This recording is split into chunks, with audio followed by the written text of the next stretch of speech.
Hoy en nuestra clase de conformado metodología por José Enrique Encarnación, Raúl Rodríguez y Mario Abreu.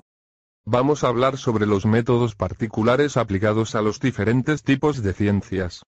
Dentro de estos encontramos el método experimental, el histórico, método comparativo, método dialéctico y fenomenológico. También está el método crítico racional, el estadístico y los métodos empíricos. Autores como Duverger y Selletis, al referirse a los métodos hablan de esquemas o niveles de investigación, de acuerdo a su capacidad explicativa y a la sofisticación. Según Alfredo García Avilés, los métodos de investigación particulares pretenden no solo encontrar el modo de abordar correctamente la realidad para conocerla, sino también encontrar el modo o el medio de demostrar que ese conocimiento es objetivo. La existencia de métodos particulares obedece a la gran diversidad de las ciencias, que para desarrollarse requieren de métodos propios a cada una de ellas. Método histórico, según Sampieri, está vinculado al conocimiento de las distintas etapas de los objetos en su sucesión cronológica. Para conocer la evolución y desarrollo del objeto o fenómeno de investigación, se hace necesario revelar su historia, las etapas principales de su desenvolvimiento y las conexiones. Mediante el método histórico se analiza la trayectoria concreta de la teoría, su condicionamiento a los diferentes periodos de la historia. Método comparativo, según los autores Glaser y Strauss, esta metodología es empleada típicamente por investigadores que recogen datos a través de entrevistas, observaciones, y el examen de documentos. La comparación se usa para determinar y cuantificar las relaciones entre dos o más variables al observar diferentes grupos, que ya sea por elección o circunstancia están expuestos a tratamientos diferentes. Ahora nos trasladaremos al estudio para una mejor explicación de los siguientes temas. A continuación mi compañero les explicará el próximo tema. Ponga mucha atención. La investigación comparativa es similar a la experimentación en la medida que supone la comparación de un grupo de tratamiento a un grupo de control, pero difiere que se observa el tratamiento en vez de conscientemente imponerlo. Esto se debe a las consideraciones éticas o, tal vez, a que no es posible hacerlo. El método experimental. Mario Bunge define al método experimental como aquel que se realiza para comprobar una hipótesis. Esta puede llevarse a cabo mediante la verificación empírica o científica. Sus técnicas pueden ser la estadística, los diseños factoriales, y la asignación de variables. Según el mencionado autor, también se puede decir que es una observación provocada con el propósito de lograr cierto objetivo. En ella se modifican las condiciones variables independientes que determinan un hecho en forma deliberada para registrar e interpretar los cambios que ocurren en dicho fenómeno, variable dependiente. Los principios del método de la experimentación según Claude Bernard, 1865, son: el científico se somete a los hechos, a los cuales tiene que sacrificar la teoría por muy brillante que sea. La investigación experimental se basa en el determinismo de los fenómenos, que se tendrán que repartir en las mismas condiciones, hasta que entre ellos se puedan establecer relaciones constantes. La ciencia es ajena a cuestiones epistemológicas, puesto que no se pueden comprobar experimentalmente.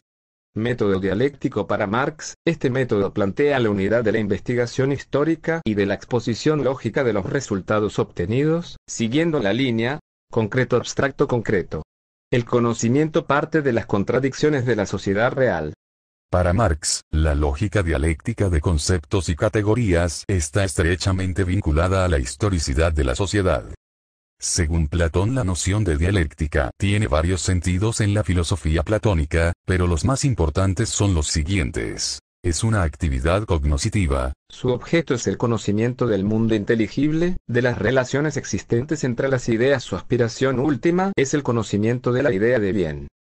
El método sintético es un proceso de razonamiento que tiende a reconstruir un todo, a partir de los elementos distinguidos por el análisis. En otras palabras, debemos decir que la síntesis es un procedimiento mental que tiene como meta la comprensión cabal de la esencia de lo que ya conocemos en todas sus partes. La síntesis significa volver a integrar las partes del todo, pero esta operación implica una superación respecto de la operación analítica. Ya que no representa solo la reconstrucción mecánica del todo, pues esto no permitirá avanzar en el conocimiento. Implica llegar a comprender la esencia del mismo, conocer sus aspectos y relaciones básicas en una perspectiva de totalidad. No hay síntesis sin análisis, sentencia Engels. La síntesis, sea material o racional, se comprende en el pensamiento. Por ello, es necesario señalar que el pensamiento, si no quiere incurrir en las arbitrariedades, la síntesis va de lo abstracto a lo concreto, o sea, al reconstruir el todo en sus aspectos y relaciones esenciales permite una mayor comprensión de los elementos constituyentes. No puede reunir en una unidad sino aquellos elementos de la conciencia en los cuales o en cuyos prototipos reales existía ya previamente dicha unidad. Cuando se dice que va de lo abstracto a lo concreto significa que los elementos aislados se reúnen y se obtiene un todo concreto real o un todo concreto de pensamiento. Método fenomenológico, Francisco Javier Quesada Sánchez en su libro Aproximación a la metodología de la ciencia. Las ciencias sociales nos dice que el fenomenológico es un procedimiento especial del conocimiento, que consiste esencialmente en una visión del objeto basándose en una intuición. Este método requiere, en primer lugar, una triple eliminación de todo lo subjetivo, pues la postura ante el objeto debe ser puramente objetiva. De todo lo teórico, de manera que solo entra en cuestión la cosa dada. De toda la tradición, de todo aquello que se ha venido enseñando hasta el presente sobre el objeto. Las leyes positivas del método fenomenológico son las siguientes. Para que se produzca un auténtico acercamiento a la ciencia del objeto hay que ver todo lo dado, sin despreciar nada, pues la tarea principal de la investigación fenomenológica consiste en descubrir fenómenos ignorados. La intuición fenomenológica debe ser descriptiva. El objeto debe analizarse dividiéndolo en sus partes y describiéndolas minuciosamente. Cuando más clara sea la intuición, tanto mejor puede distinguirse los diferentes elementos y mantenerlos separados entre sí. Heidegger considera que la perspectiva desde la que la ciencia considera las cosas no es suficiente y limita u oculta el conocimiento de la entidad como realidad, quedándose solo en su aspecto de mero objeto. La ciencia trata de objetividades, pero la filosofía va más allá en su acción clarificadora que abre la conciencia al horizonte del sentido y a la comprensión intuitiva de la plenitud de significado. La física no puede llegar a la pregunta por la cosa. Método crítico racional. Fue Horkheimer, 1973, quien opuso la teoría crítica al positivismo científico. Reclamar para la ciencia el ejercicio de la reflexión racional, y no solo la práctica del empirismo positivista que se niega a ir más allá de los hechos. Por lo tanto, al plantearse cuestiones relativas a fines sociales, el investigador ha de despojarse de su condición de científico y limitarse a la de ciudadano. Dado que el papel normativo de la ciencia social es más de crítica que de propuesta, Beltrán opina que hay que devolver a las ciencias sociales su componente normativo, su derecho a considerar científica y racionalmente los fines sociales a través del método crítico racional. Este método no comporta el que la ciencia social como tal asuma la tarea de fijar los fines sociales, sino solo que dichos fines sean susceptibles de una consideración científica. Método estadístico. De acuerdo con Pilar Batista Lucio, la estadística agrupa metódicamente los hechos sociales susceptores de descubrirse, de las ciencias sociales, y principalmente de la económica política, las indicaciones precisas que le permiten conocer el orden de los hechos ya estudiados. El método de la estadística se refiere a 4 grandes apartados: el empleo de los números, la agrupación, la comparación de los hechos y el empleo de los datos recogidos para formular leyes. Este método particular, que también se maneja como técnica de investigación, se utiliza para recopilar, elaborar e interpretar datos numéricos por medio de la búsqueda de los mismos y de su posterior organización, análisis e interpretación. La utilidad de este método se manifiesta en el cálculo del muestreo y en la interpretación de los resultados recopilados. Métodos empíricos. Estos métodos posibilitan revelar las relaciones esenciales y las características fundamentales del objeto de estudio, accesibles a la detección de la percepción, a través de procedimientos prácticos con el objeto y diversos medios de estudio. Los métodos de investigación empírica conlleva al investigador a una serie de procedimientos prácticos con el objeto y los medios de investigación, que permiten revelar las características fundamentales y relaciones esenciales del objeto, que son accesibles a la contemplación sensorial. La investigación empírica permite al investigador hacer una serie de investigación referente a su problemática, retomando experiencia de otros autores, para de ahí a partir con su exploración. También conlleva efectuar el análisis preliminar de la información, así como verificar y comprobar las concepciones teóricas. Otro de los métodos es el método deductivo. Es un método científico que considera que la conclusión se halla implícita dentro de las premisas. Cuando las premisas resultan verdaderas y el razonamiento deductivo tiene validez, no hay forma de que la conclusión no sea verdadera.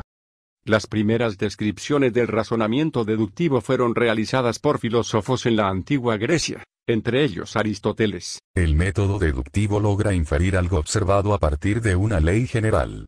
Esto lo diferencia del llamado método inductivo, que se basa en la formulación de leyes partiendo de los hechos que se observan.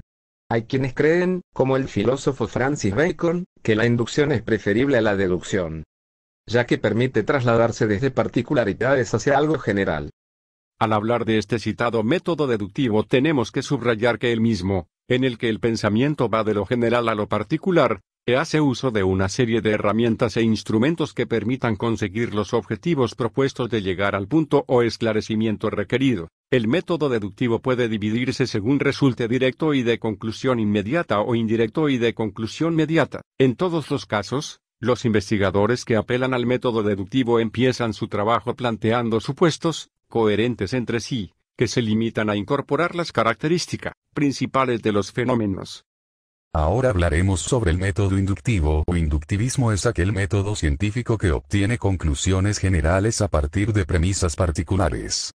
Se trata del método científico más usual, en el que pueden distinguirse 4 pasos esenciales: la observación de los hechos para su registro, la clasificación y el estudio de estos hechos, la derivación inductiva que parte de los hechos y permite llegar a una generalización, y la contrastación.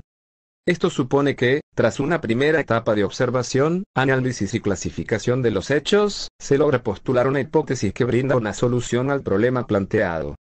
Una forma de llevar a cabo el método inductivo es proponer, mediante diversas observaciones de los sucesos u objetos en estado natural, una conclusión que resulte general para todos los eventos de la misma clase. En concreto, podemos establecer que este citado método se caracteriza por varias cosas y entre ellas está el hecho de que al razonar lo que hace quien lo utiliza es ir de lo particular a lo general o bien de una parte concreta al todo del que forma parte. El método analítico es aquel método de investigación que consiste en la desmembración de un todo, descomponiéndolo en sus partes o elementos para observar las causas, la naturaleza y los efectos.